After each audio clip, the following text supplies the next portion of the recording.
DC অফিসের পাশেই সাথী হয়েছে যে আমাদের চানমারি, এখানে মাদকের সবচেয়ে বড় স্পট নারায়ণগঞ্জ জেলা। নারায়ণগঞ্জ জেলার সবচেয়ে বড় স্পট ডিসি অফিসের সাথে, এসপি অফিসের সাথে, জেলখানার সাথে।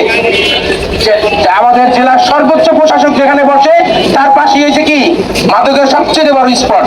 আপনারা জানেন মাদক দ্রব্য নিয়ন্ত্রণ অধিদপ্তর, এই অধিদপ্তরের পাশে চায়ের দোকানে গাঁজা বিক্রি হয়। আমরা সেই দেশে বাস করি, এই নারায়ণগঞ্জে।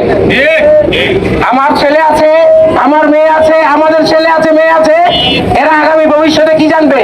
চায়ের দোকানে কি বিক্রি হয়? গাঁজা বিক্রি হয়। এই সমাজে আমরা বসবাস করি।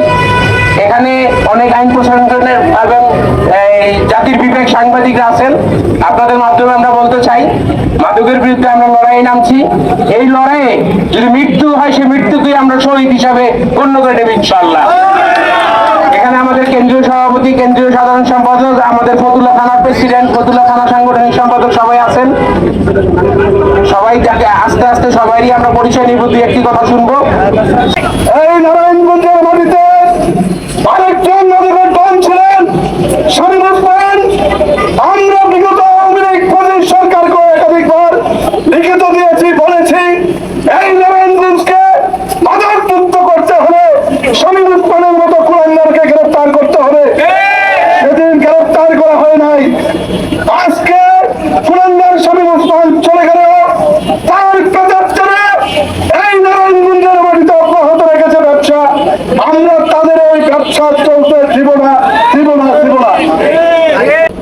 এই ফতুল্লার মাটিকে আমরা মাদক মুক্ত করে বাংলাদেশে দৃষ্টান্ত স্থাপন করবো ইনশাআল্লাহ। মাদক ব্যবসায়ীদের রাস্তা না,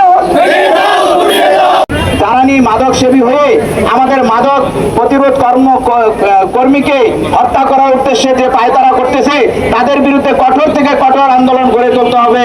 তাইলে তারা নাকে কানে তাদের সজাগ হবে। প্রথমত আপনাদের দাবি যেটা যে হচ্ছে যে লিক হয়েছে, এখন আপনারা তো এসপি অফিসে দিয়েছেন, ডিসি অফিসে দিয়েছেন, এটা কিন্তু মানে আইডেন্টিফাই না কোথা থেকে লিক হয়েছে। আমরা এটা খতিয়ে দেখবো, আমরা এটা ইনভেস্টিগেশন করবো, হ্যাঁ, কোথা থেকে এটা লিক হয়েছে, এটার আইনি ব্যবস্থা নেওয়া হবে। 2 নম্বর হচ্ছে আপনাদের নিরাপত্তা। ঠিক আছে, আপনাদের যেখানে আপনাদের যাদের যাদের নিরাপত্তা সমস্যা হয়েছে, আমরা সেটা আমরা থানায় বলবো, আপনাদের প্রয়োজনীয় ব্যবস্থা নেবে।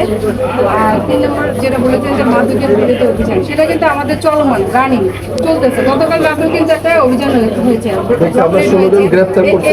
এর আগে 2টা ব্লক রেড হয়েছে। এই অভিযান কিন্তু চলমান চলছে আমাদের।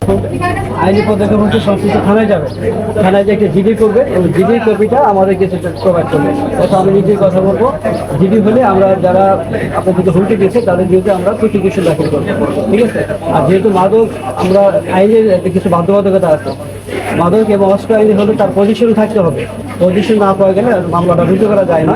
তারপর আপনার যদি মাদক তার গাড়ি নাম করেছেন, আমরা সেগুলো গোয়েন্দা তথ্য লাগাইছে, আমাদের জিবি কাজ করতেছে, আমাদের জিবি কাজ করতেছে, এতে সেনাবাহিনীও কাজ করে।